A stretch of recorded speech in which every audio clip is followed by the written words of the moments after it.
Daniel, would you like a cup of tea? I would love a cup of tea, please. Sure. Daniel is also English. Hello. Listen to this. That's literally like one of the nicest sounds ever. Do you know what I mean? It reminds me of home. Reminds me of my dad. Yeah. He's making tea every, probably 3 cups a day. I love this It sound. reminds me when I go to the toilet each morning. Good to have you here, buddy. Brilliant to be here. Yeah. So happy to be here. Basically, for any of those of you who don't know, this is Dan. Dan is would you call yourself an entrepreneur? I guess so, yeah. Entrepreneur, ecopreneur. Ecopreneur. Dan is an ecopreneur, let's call him that. Dan runs a non-profit business. That's how the structure, right? Dan runs a non-profit business based around cleaning up plastic, making the world a purer, cleaner place. So I thought I'd get Dan on the channel just to talk about not necessarily that in specifically, but just share a couple of stories, share both of us what we are up to going in kind of this direction, as well as just some stuff along the way, basically. Nice, man. Yeah. So why don't you tell us a little bit about yourself, bro? Cool. Well, so I'm Dan, 25, from England. I currently live here in Barcelona. I'm actually living on sofas. I don't actually have anywhere I'm staying. This is slightly because I quit my job in order to start up this non-profit organization. And yeah, so let's backtrack a little bit. I was traveling around, and then I found Barcelona, fell in love with Barcelona like every single person does. And I was working full time. I was managing some backpacker hostels. I didn't have much time off, but on my time off that I did have, I went to the beach. Not knowing anything about plastics at all, really. I've never looked into it. I've never studied it. I went to the beach to enjoy my day off, and there was plastic everywhere, and it just didn't look pretty. Now, if you've been to the Barceloneta, you know there's normally quite a lot of people there. Yeah. But this time, something happened in my head where I said, nah, I got to do something about this. So I got a little bag out of my rucksack, and I started clearing up the rubbish around me. And when I got a full bag, I went over to the bin, chucked it all in the bin. And I was like, yeah, turned around. Shit. I didn't do anything. Yeah. It felt like I didn't do anything. Yeah. When I realized that, I was like, wow, we actually got a problem. I started seeing everything. I was walking back to my house. I was like, wow, what's going on? It's everywhere. The world is Barcelona is so polluted. Then I took the time to look into it. I was like, wow, there's some serious problem going on in the world. And I'm a big animal lover. I love the nature, but I'd kind of been blind about it, had the horse. That's interesting, isn't it? Is what your whole consciousness is based on what is in your mind, what you're paying attention to. And there's that experiment, if you say, close your eyes, think of the color brown, then open your eyes and you're going to be seeing all the brown things. It's something like that. And if you focus in on the environment or whatever, it can be interesting, not necessarily, it can be very awakening if you start focusing on Jesus, you really start seeing plastic everywhere. Yeah.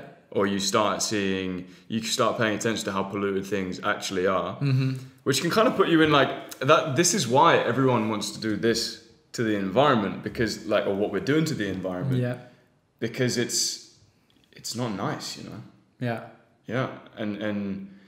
But what that gives you is then that opportunity, once you start noticing that, is the power to then be a part of a movement that does something about it. Absolutely. Or you've done is start a movement that does something about it. Yeah, absolutely. When I finally realized that, oh wow, there's something going on, it didn't make sense not to just do it. Right. And what I did by actually starting one event, I just put an event on Facebook. Anyone wants to come, let's go and clean the beach. People came. I was like, wow. It was 6 people came to clean the beach. That's inspiring to me. Yeah. And another one. So actually it was after the second event. Yeah. I wrote a big letter out to my company that I was working at saying, I'm sorry, I'm going to be leaving, moving on to different things. We had a one-to-one meeting and said, well, what are you moving on for? Why? I was like, clean beaches. And again, I thought it was a bit of a joke, and it wasn't. And so I didn't really know what I was going to be doing, but I knew I wanted to do something and like go with a direction and make a change.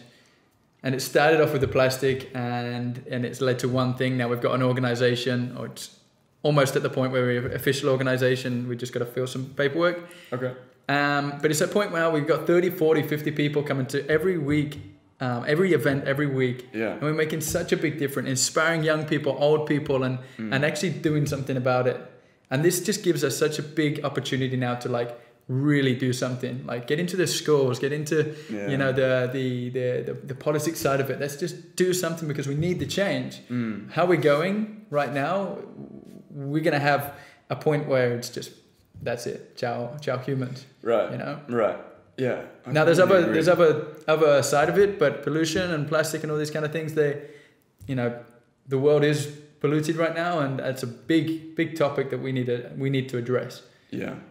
Yeah. So I've got an interesting question for you. Going on that theme of what we were just talking about, and like if you're so focused on the problems, or if you're so aware of the problems, and you educate and you read about it, blah blah blah, how do you stay positive in the face of all of those just facts, basically, like horrific facts about what we're doing to the environment? How do you stay positive and motivated, or whatever you want to call it, to do this every day and without getting paid for it? Yeah. So tell me the story behind that. This is the thing that's quite different about what we're doing. And I made a point when I first started off, it's the cleanup event is not cleaning. And it's really important that, because when we go to the beach and we take all the bags and we get ready, I will high five every person that comes to the event. I will make sure everybody knows everybody's names. And that when we go onto the beach, you will see me walking around, jumping around, like being silly. Because the whole point is that if we focus all of our attention on the problem, it can only grow. Right. Like we will become so, as you said, we'll be so fixed onto it, and we won't be able to, you'll be able to go home. You'll go home and you won't even be able to think of anything other than the problem. And I see this so much, people getting so focused on solving the problems that it becomes like their life is then a big problem. I've been there, man. I've been there. Yeah. I think most of us have, you can relate this back to your work or your situations at life, but when you focus on getting out of the hole, you focus so much on like the problem of being in there that you forget that you need to start looking of ways around it and like how to actually get. Now with beach cleanups, it's all about fun, positive. I did something today on the Instagram stories, and I said one word that describes the Pure Clean Earth, which is the name of the event, the organization. And people are putting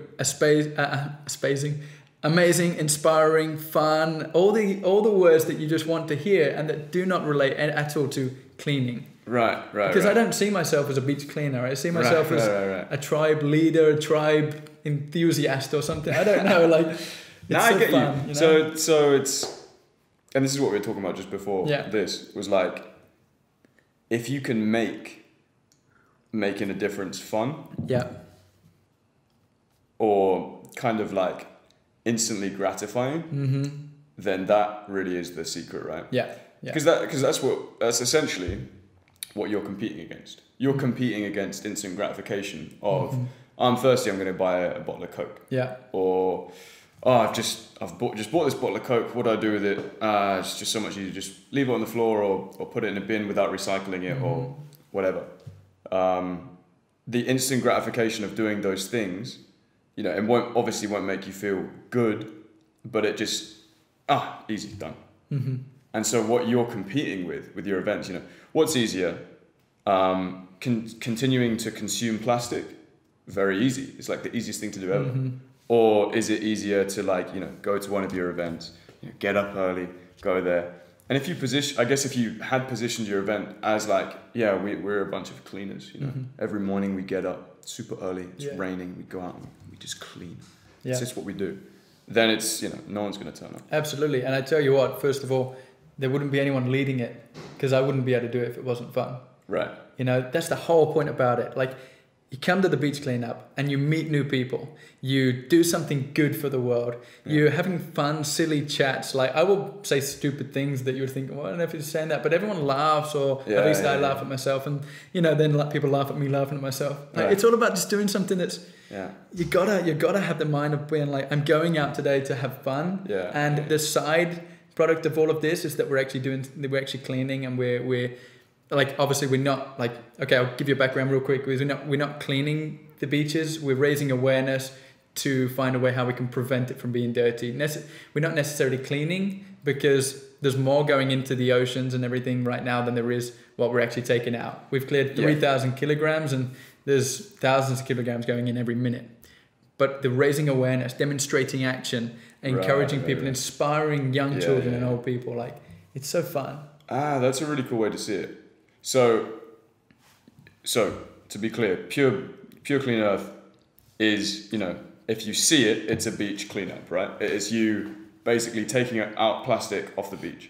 But that's only a tool, or that's only a medium to actually achieve your greater goal, which is to raise awareness, inspire people to actually do something. There was a plan behind it. Right. The plan was, we do one thing, one inspiring action, let's say, which is cleaning the beach. When you see someone cleaning the beach, you kind of look at them and you think, oh wow, like, well, that's nice what they're doing. And actually, people will clap at us. People will say thanks. People will come and shake our hand. Oh, that's so awesome. And that's really nice. Normally we say, well, come and help us do it as well. But what we're doing, the first plan was, do something that we know deep down is not the solution, but raises so much attention and inspires a certain mindset that once we've got that mindset and got the attention, we can go, boom, education. Yeah. We can go, boom, here's the solution. We can get inside the schools and provide these subjects that we need so desperately in order to get that connection with nature and the environment.